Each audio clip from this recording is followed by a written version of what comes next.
In the Game Changers, they talk about how a plant-based diet will literally regrow new blood vessels. This is a phenomenon scientifically called angiogenesis, which I would add is not necessarily always the best thing. There's a lot of oncological medications used in the context of cancer that are anti-angiogenic drugs. But if we look at what's in plant-based compounds have things called phytonutrients. They're plant-derived biochemicals, phytochemicals. Now, many phytochemicals are actually anti-angiogenic, meaning they inhibit the process of angiogenesis. So I don't know where they were trying to go with this narrative, and I think they were trying to appeal to athletes by saying if you go vegan or go on a plant-based diet, you will sprout all these new blood vessels. But really, if we look at some of the triggers of angiogenesis, there's pathological angiogenesis in the context of cancer and probably adaptive angiogenesis or formation of new blood vessels in the context of exercise. So I really highly speculate that there's any studies at all showing, for example, corn or wheat or eating barley or pasta increases angiogenesis in a favorable manner. In fact, you could argue through complex analysis of biochemical pathways that the glycemic variability and the inflammatory response associated with eating carbohydrates that are very rapidly digestible and are associated with a concomitant increase in insulin would inhibit angiogenesis. So I don't know where they're going with that. If you want to, sprout new blood vessels, exercise. The Game Changers. Man, this is such a controversial movie, and in this video we're going to unpack some of the science that is talked about or lack thereof. A lot of you have asked for this video. There's been a bunch of reviews out there. To be totally honest, I have not watched a single one of them. So if there's overlap or differences, that's just how it's going to be. So we're going to unpack it. I'm Mike Mutzel, and you are tuning in to High Intensity Health. I'm super excited, super grateful that you are here. If at any point you like this video, hit that like button, definitely subscribe so you get updated when we launch new videos like this. So the Game Changers, man, I don't know of a single movie that has caused more controversy and has been the subject of a lot of controversy. It's just crazy. To be honest, hats off to the directors in one sense. They're salesmen, man. This was a very persuasive movie. If you don't have a degree in nutrition or you don't study nutrition or listen to a lot of podcasts or read books, you're gonna watch this movie and you're going to be very convinced that going plant-based is going to cure everything from hemorrhoids to hangnails. And you're not going to second guess anything. I remember soon after the movie came out, this was I think mid-October, I don't know exactly when the movie came out, I had a lot of friends call me. They're like, Mike, I'm going vegan because I have this going on. I have an autoimmune disease. I have intestinal permeability. I have, diverticulitis, whatever, gut issues. And I'm like, well, why would you want to go on a vegan diet? My recommendation to you, if you have an autoimmune disorder or gastrointestinal diseases, I'm going to recommend a plant-free diet, more of our carnivorous diet. And individuals were like, whoa, but didn't you watch the movie The Game Changers? Like, animal products are bad. Plant products will help to cure heart disease and help to improve the endothelial, the cells of your cardiovascular system and affect testosterone. And I'm like, what are you talking about? They're like, you gotta watch this movie. So hats off to the directors in one sense, they created a very compelling film. Now, the shortcomings of that film is some of what was said is not actually true. So in this video, we're gonna unpack it. In fact, I wasn't even planning on filming a video today, but earlier on my Instagram, which I'll post the post right there, I made a cheeky post with Barack Obama laughing his butt off.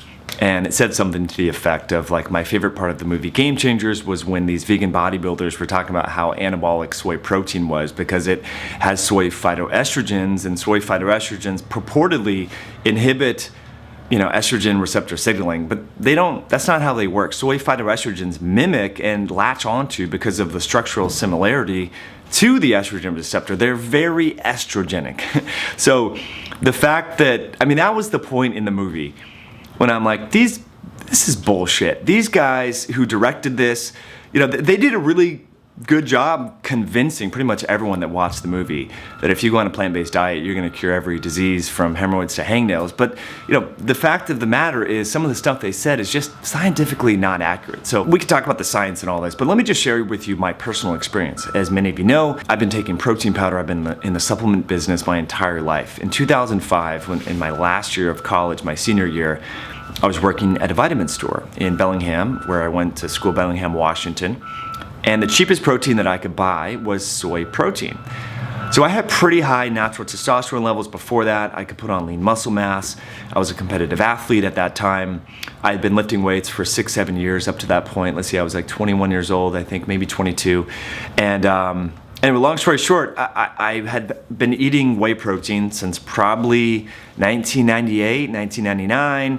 So I was familiar with protein supplements, was trying to buy the cheapest stuff I could buy. So I was like, well, it's cheap. I'm in college. I can get this at a discount from the health food store that I'm working at. I started taking a ton of soy protein. Not soon after that did I notice a lot of gastrointestinal disorders. I started to get constipated. Like, I had never had issues going to the bathroom, totally constipated. At the time, I didn't know what it was from. I was just like, wow, I'm getting constipated. But maybe it's the winter time. Maybe it's this, maybe it's that.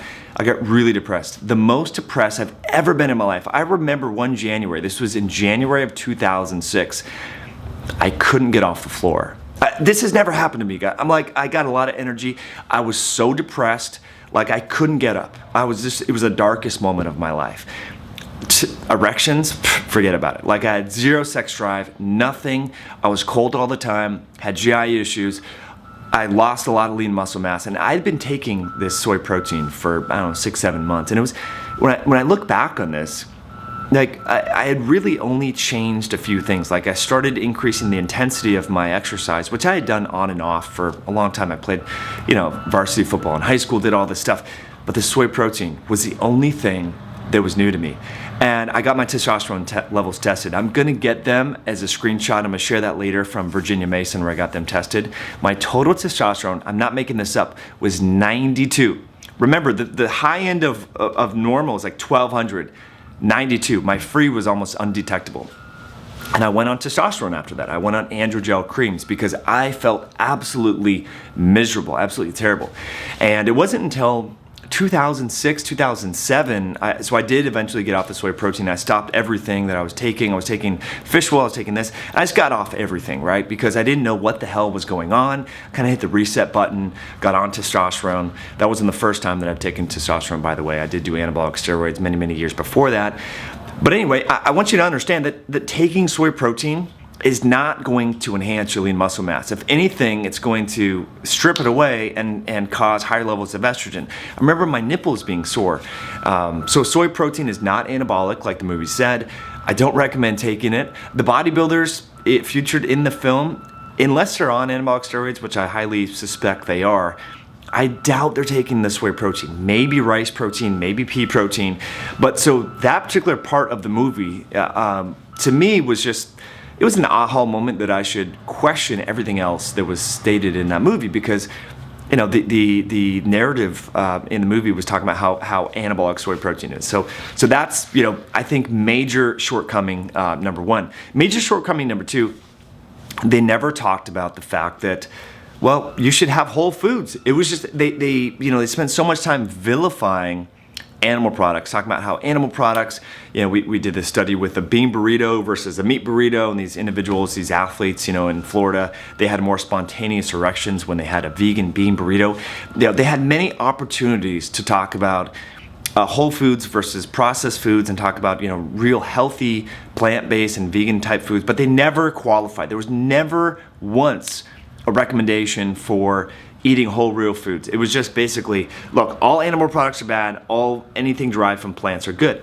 And towards the end of the movie, in the credits, when they were scrolling through the credits, there was pictures of what the strong man, this guy somewhere in Europe, he was the strong man, the vegan cyclist, who did the indoor pursuits on the bike. The guy who was the boxer and stuff like that, in Philadelphia, I think he was, or Baltimore, somewhere in that area. They showed the foods that they're eating, and they're eating, it's bread, it's pasta, it's garbage. Look, people are already eating that crap in America. Yeah, they're having little animal products with it, but majority of people's diets are vegan foods. It's bread, it's pasta, it's corn, it's all the crap that is making people sick. And I think that's a major shortcoming that the writers, the directors, the people that made this movie kind of failed to disclose. And so that, I think, is probably, out of all the shortcomings in the film, and we're going to get to more in just a moment, that's the biggest one, is they had an opportunity. And I have nothing wrong with people eating whole, real food derived from plants. Like if you want to be a vegetarian and maybe get some protein from eggs and fish or whatever, I mean, fine. But just to promote, to go very extreme and to say that like all animal products are terrible and bad for you and cause endothelial dysfunction and reduce your, cause reduction in spontaneous erections and decrease sports performance and impaired recovery and all this crap that they said in there. And so you just, as long as you eat plants, food derived from plants, that it's healthy, that's a flaw, that's a shortcoming, because we know that's simply not true. And so one of the things they spent a lot of time talking about, and this was in the first part of the movie, was the idea of endothelial dysfunction. So let's just kind of talk about what the endothelium is. We haven't really talked about this recently on this channel. If you want to learn more about this, definitely check out the podcast we did in 2015 with Dr. Mark Houston. No, I'm sorry, 2014. It was March of 2014. I'll link it right here. Dr. Mark Houston, a mentor, a friend of mine. He and I have done seminars together going way back to 2009 in Denver, Colorado.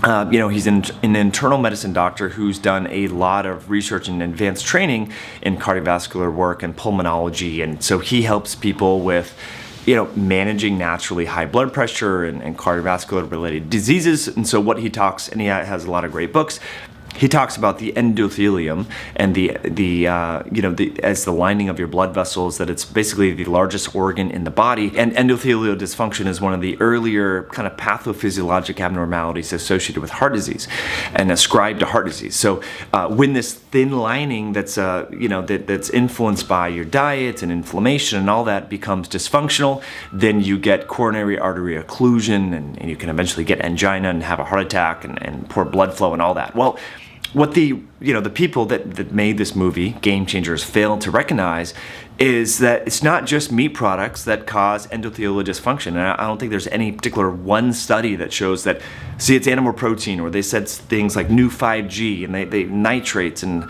all these things that they said were just terrible products from animal products. Well, you need to understand that insulin and high glucose also can cause endothelial dysfunction. So if you're worried about your cardiovascular health, which, by the way, in the movie, they never qualified insulin, qualified glucose. They never said, well, you should eat low glycemic plant-based foods. They just said plant-based foods are always healthy, meat-based products are always unhealthy. Which, like, if we're talking about endothelial dysfunction and cardiovascular disease, that's complete bullshit. You can cause endothelial dysfunction from eating plant-based products. I mean, Go to McDonald's and get some French fries, fried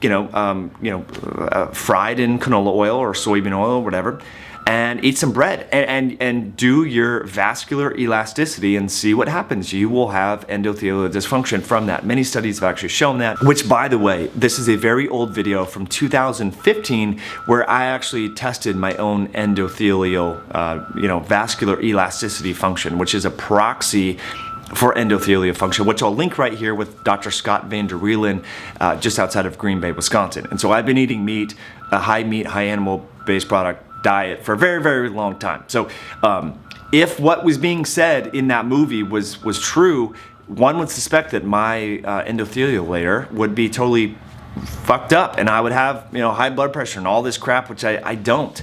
In fact, Dr. Scott said it's one of the best vascular arterial elasticity tests he's seen. Okay, so I do have a little cheat sheet here. Let's talk about at minute 31:56 in the Game Changers. They talk about how a plant-based diet will literally regrow new blood vessels.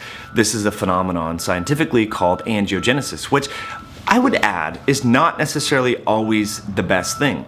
There's a lot of oncological medications used in the context of cancer that are anti-angiogenic drugs. But if we look at what's in plant-based compounds have things called phytonutrients. They're plant-derived biochemicals, phytochemicals. Now, many phytochemicals are actually anti-angiogenic, meaning they inhibit the process of angiogenesis. So I don't know where they were trying to go with this narrative, and I think they were trying to appeal to athletes by saying, if you go vegan or go on a plant-based diet, you will sprout all these new blood vessels. But really, if we look at some of the triggers of angiogenesis, there's pathological angiogenesis in the context of cancer and probably adaptive angiogenesis or formation of new blood vessels in the context of exercise. So I really highly speculate that there's any studies at all showing, for example, corn or wheat or eating barley or pasta increases angiogenesis in a favorable manner. In fact, you could argue through complex analysis of biochemical pathways that the glycemic variability and the inflammatory response associated with eating carbohydrates that are very rapidly digestible and are associated with a concomitant increase in insulin would inhibit angiogenesis. So I don't know where they're going with that. If you want to sprout new blood vessels, exercise. That's all I gotta say about that. So another thing that I found pretty interesting is Patrick Baumann, which is the strongman. He was quoted for saying, "Have you ever seen an ox eating meat?" And in What the Health, they talked about this as well. We need to understand the anatomy of a gastrointestinal tract of a ruminant versus, say, a Homo sapien. Our gastrointestinal tract is not, we don't have multiple chambers and multiple stomachs to create protein from vegetable matter. We need to actually get it from our diet. So if that was the case, if we could create protein from plant-based products, then breast milk would be like cellulose, but it's not. We know there's protein, there's fat in breast milk. We know various infant formulas that are on the market to replicate the constituency of breast milk. It's not cellulose. It's not complex fibers, right? It's protein and fat.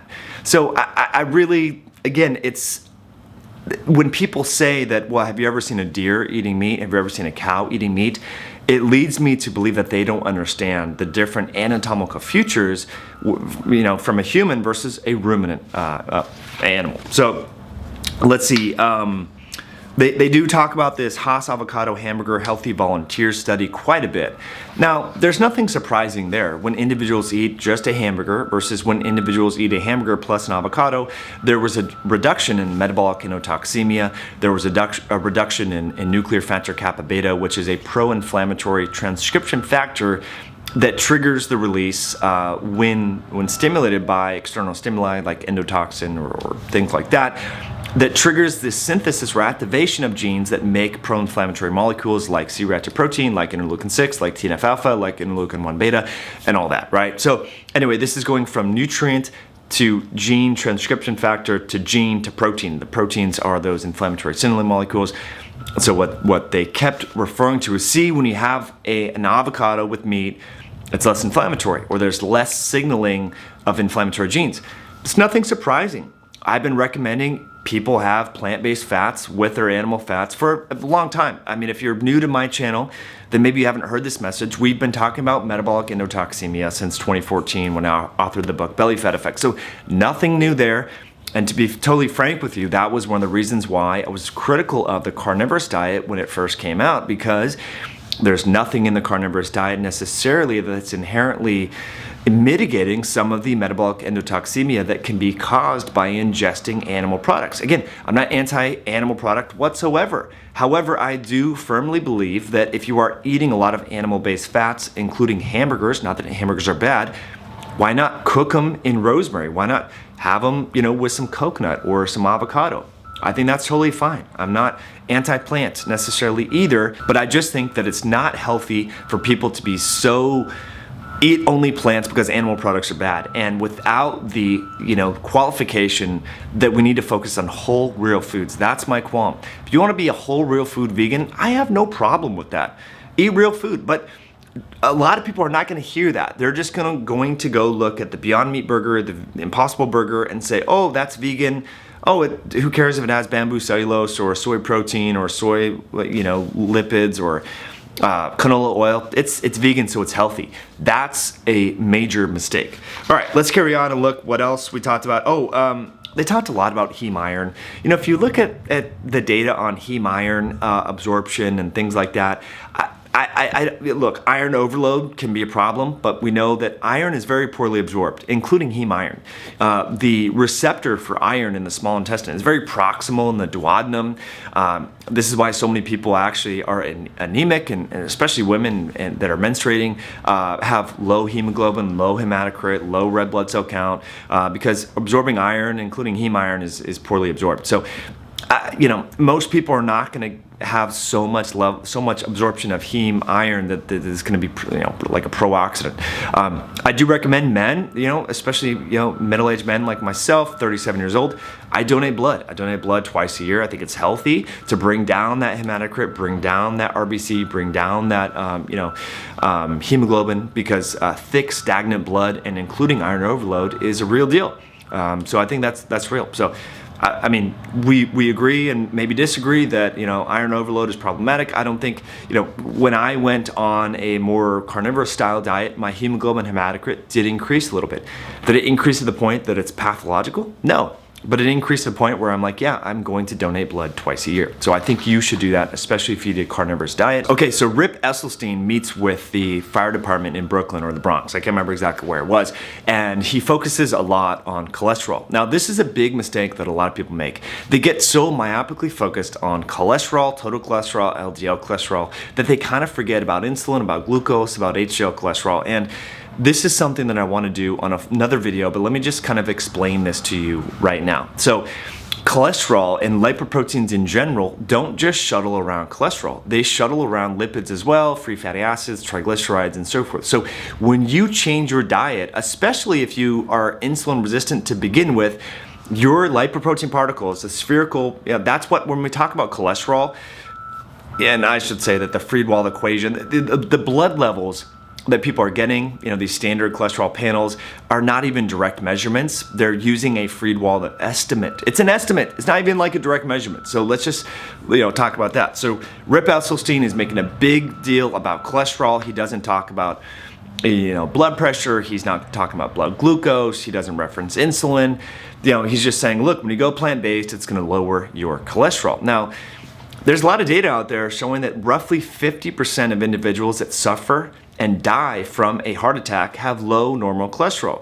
There's actually data showing that high cholesterol is protective against neurologic disorders amongst elderly individuals. This has been known since 2008. The journals or the annals of neurology have actually shown that. And Dave Feldman has been uncovering some of the unpublished data from the NHANES data set showing that individuals that have high cholesterol and high LDL cholesterol above the age of 90 actually live longer than individuals that have low LDL cholesterol and low total cholesterol. So this is unpublished. This is the raw data, I should say, from the NHANES study. So if you have an opportunity to see Dave Feldman speak in the next year, you definitely should, because he's going to share with you that data. But getting back to what Rip Esselstyn was talking about, he's just myopically focusing on one biomarker without talking about other biomarkers that could be indicative of endothelial dysfunction and cardiovascular disease.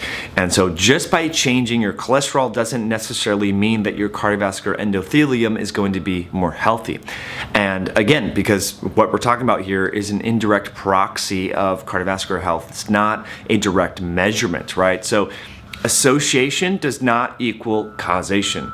So an association between elevated cholesterol and heart disease does not mean that cholesterol causes heart disease. We need to understand that other people have talked about this on various videos and so forth that we've posted on this channel. So definitely check that out. So here's a mistake that a lot of people make. They say, I'm gonna go on a plant-based diet because my cholesterol is high. And then what they see happen is their cholesterol might decrease, but that doesn't necessarily mean that the total amount of lipoprotein particles in the bloodstream is shifted. It could simply mean that the composition of those particles has changed. Let me pause and explain this, because I used to sell advanced lipoprotein particle testing through SpectraCell, who does a analytical ultracentrifugation technique, which is arguably one of the most scientifically validated and accurate ways to assess lipoprotein particle composition. So if you have your lipoprotein particle and you're insulin resistant, it's going to be filled with triglycerides. As you improve your diet and so forth and become more insulin sensitive, what's going to happen actually is the triglyceride concentration of those particles is going to go down, and they're going to be more filled with cholesterol because there's less de novo lipogenesis occurring in the liver. And that can actually make your lipid levels look worse, okay? So check that out. You can go from, like, metabolically you can improve, but it's going to look as though you're getting worse because your standard Friedewald equation derived cholesterol levels are going to actually increase. So there's nothing to be concerned about there. What you need to look for is apolipoprotein B, apolipoprotein B to A1 ratios. You need to look at direct particle assessments. You can't just look at your Friedewald equation cholesterol and say that a vegan diet is better than a meat-based diet or omnivorous diet because of that. Because it's not a direct measurement. Like, this is, it's frustrating because in this movie, a lot of people are going to say, I'm going plant-based. And when they go plant-based, it doesn't mean more vegetables, more fruits. When people go plant-based, it usually means more grains, more pasta, more bread, more crap, the same crap that people are eating a lot of. So I think it's really misleading. So if Rip Esselstyn would have qualified that and also reported hemoglobin A1C, triglycerides changes, insulin changes, fasting insulin changes, and post-meal glucose tolerance testing and things like that, I would have loved to see that. But no, he's looking at Friedewald equation derived total cholesterol. Not a good proxy for improvements in cardiometabolic health. All right. What else we got? We got a lot of stuff. Are you enjoying this content? Like I said, I wasn't even planning on making a video today, but here we are. So, okay, so here's a few of the things that I still need to investigate. It was hard to find a lot of research on, but this Nathaniel Dominy of Dartmouth, he talks a lot about the shape of the teeth. And some of the research articles that I found that he has published on PubMed talk about the different distribution in salivary amylase gene frequency. Rob Wolf has talked a lot extensively on this, and there's different populations with a higher prevalence of this gene compared to other populations. So, you know, yeah, there are probably different genetics that would increase one's tolerance or ability to handle carbohydrates and ingest carbohydrates. So I think there's no arguing there. But he does get into, you know, all these, the shape of the teeth and this and that. But if you ask any dentist or dental health professional in their training, these teeth right here, they're called canines. I don't know why they would be called canines, or maybe we should rename them to kale nines or kale chewers or broccoli crucifer nines. I don't know. So why on earth would individuals that have characterized and kind of talked about the morphology and the histology of human anatomy, why would they have named these canines if they were meant to degrade and break down broccoli, kale, you know, barley, things like that? It doesn't make a lot of sense to me. All right, so let's talk about the urologist. So the Urologist Study, where if you didn't watch the movie, this was about 40 minutes into it, I believe, where these athletes, this was funny. So I can't even believe they put this in there, right? So it was an N of 3. Let me just say, if a ketogenic dieter or a carnivorous dieter had this N of 3 experiment saying, hey, look, if you have a ribeye, it's going to increase your bench press. Or if you have a ribeye before you do this, it'll increase your deadlift or squat. The vegans would have a fit. They'd be like, an N of 3, that's crap. That's not, there's not enough, you know, data sets to get any degree of statistical significance or, you know, between groups and all that. Anyway, they had a urologist connect this device that would measure spontaneous, you know, nocturnal nighttime erections in athletes. And so these athletes, one night they had a burrito with meat in it. I don't know if it was chicken or pork or whatever. They had a burrito with animal protein, and then they looked at the frequency and the intensity of spontaneous erections at night. And then, you know, the next day they did the same, you know, kind of analysis, but prior to bed, these individuals had a burrito that was vegetarian. It had beans in it. And purportedly there was an increase in spontaneous erections during the evening time, and the intensity of these erections were more intense. Okay, you know what? Who knows really if that was, if people, what else they did, if they're uncomfortable having the thing around their penis, you know, I don't know. I mean, how do you really explain that's an N of 3? I mean, all I know is that if you look at this from a biochemical standpoint, I mean, you know, we know that beans have anti-nutrients, they have lectins, you know, they have all these, this is not necessarily this overwhelming health food that's associated with improved blood flow and hemodynamics. I mean, it's really not feasible for me to even think about this. And so here's just an N of 1 example. You know, during the month of August, we grow a lot of vegetables around here, and we don't have that many animal products. It's just kind of one thing we do to save money and kind of live, you know, locally and whatever. I can tell you that, like, when I go more plant-based, you know, during that time of the year, it's not like my spontaneous erections are, like, significantly different. Like, I'm, you know, knocking on the door and, you know, hey, Deanna, like, saying, hey, let's go. there's really no noticeable changes. If anything, there's a decrease in my libido and decrease in spontaneous erection, because I really feel that meat-based products enhance vitality, enhance testosterone, enhance sexual drive. So I don't know where they're going with that N of 3 experiment, but I think that's kind of wacky. And they did another N of 3 experiment where they mixed blood and said, see, look, when you are on a animal-based product and you spin your blood down, it's more cloudy, the serum and stuff like that. I've had PRP done on myself. I've had it done multiple times after eating ketogenic diet meals. I didn't notice anything. I've had doctors say, wow, your plasma looks great.